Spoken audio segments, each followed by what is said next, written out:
legitimacy of the court. Attacks after the Supreme Court's landmark rulings ranging from freedom of speech to affirmative action. Alexandria Ocasio-Cortez slammed the court for what she called an abuse of power, and now she's even proposing impeachment. There also must be impeachment on the table. We have a broad level of tools to deal with misconduct, overreach, and abuse of power. And the Supreme Court has not been receiving the adequate oversight necessary in order to preserve their own legitimacy. And Pete Buttigieg, who should be focusing on your flight delays at airports, found time to attack the court too. He went on after the Christian website designer Lori Smith, saying she deliberately provoked the gay wedding website case. It appears this web designer only went into the wedding business for the purpose of provoking a case like this. And in that sense, I think there's something in common between this Supreme Court ruling and what we're seeing happening in state legislatures across the country, which is kind of a solution looking for a problem. In other words, sending these kinds of things to the courts and sending these kinds of things to state legislatures for the clear purpose of chipping away at the equality and the rights that have so recently been won in the LGBTQ plus community.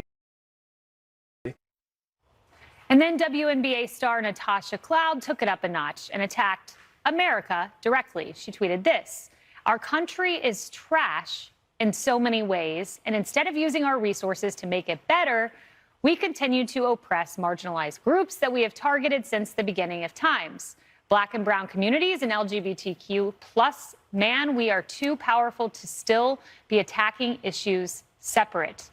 Cheryl, America is trash, apparently the rallying cry. Well, I mean, the rallying cry is let's hate on the Supreme Court and go after the justices. I mean, did you listen to AOC talking about impeachment, subpoenas? Are you kidding me? Look, that's going to come back to bite you, AOC, if that's really what you want to happen, because when it shifts the other way and the court dynamic shifts the other way, basically she's just upset because they didn't do, their judgment did not align with her beliefs and her ideology. And that's what we keep saying from the left over and over.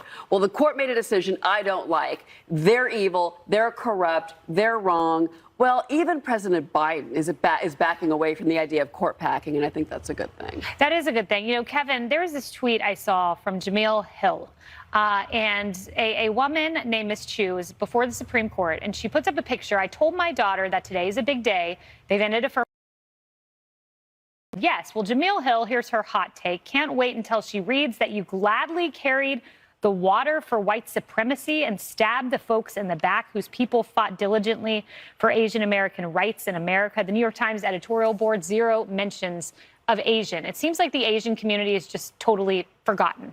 It does seem like it's overlooked in the debates over affirmative action. Listen, tomorrow we're going to celebrate 247 years of this country. And I'm a Democrat on Fox News. We need to turn down the rhetoric, right? You can have legitimate concerns with how cases are decided without attacking the court. I think there are serious concerns about ethics issues. Cheryl brings up, AOC talking about impeachment. That's the only avenue that Congress has to have any kind of accountability over the court. And you have a Supreme Court that doesn't even subscribe to the same ethics panels and regulations as the rest of the federal judiciary does. So I think you can have a conversation and an argument over Supreme Court ethics and a separate conversation about the issues before the Supreme Court. But let's not muddy the waters and let's not attack the third branch of government in this country. What about Biden saying the court's not normal? Well, certainly, I think this, he's a political person, right? And you have a Supreme Court that's striking down Roe, affirmative action, this LGBT case. He's got to play to his base. The left is very enraged with what the Supreme Court is doing on these issues, and I think he's giving voice to that anger in this country. So to me, it's dangerous to play to politics on this. Particularly, this was fascinating, Kara. Washington Post, a trio of ideologically divided 6-3 decisions showed the abiding dominance of the court's conservative supermajority. But here's the interesting part. They were among only a handful of decisions, 5 as opposed to 14 last term, in which those ideological lines held. Politico reporting that out of the last 6 years, this was the court that most rarely struck ideological lines, meaning people were crossing every which way, as a court should. Yeah, exactly. And what I find most interesting is you could pretty much always tell how the very progressive justices are going to rule, yet you can't really tell where Kavanaugh's going to come down, where Roberts is going to come down, where Gorsuch is going to come down. That, to me, is a sign of the health of this institution. And as Cheryl said, these institutions cannot only be perceived as legitimate when they're delivering the results that the left wants. So I agree with Kevin in that respect as well. Let's make sure that our institutions hold. Let's stop eroding the trust in our institutions by being very ideological in our criticisms and having them only go one way. I think the answer is as simple as that. And Gorsuch, who is panned as being anti-LGBTQ, penned the majority decision in Bostock, which is pro-LGBTQ. This is what judges do. They cross where the facts lead them. Morgan.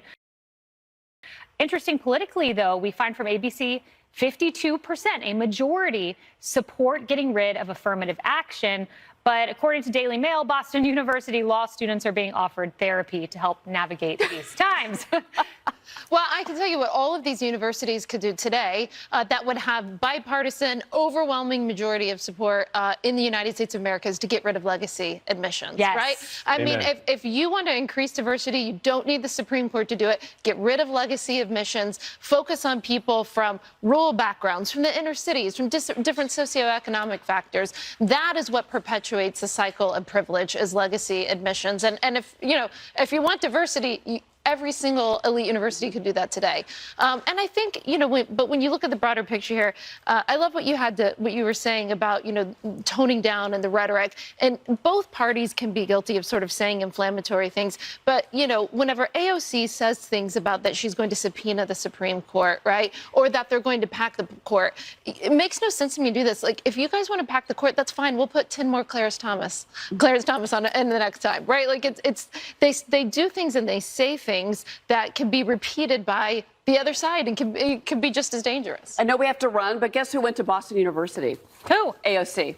Wow, I wonder if she had some therapy sessions. I think somebody get her a tissue. Yeah. Cheryl does her research. There you go.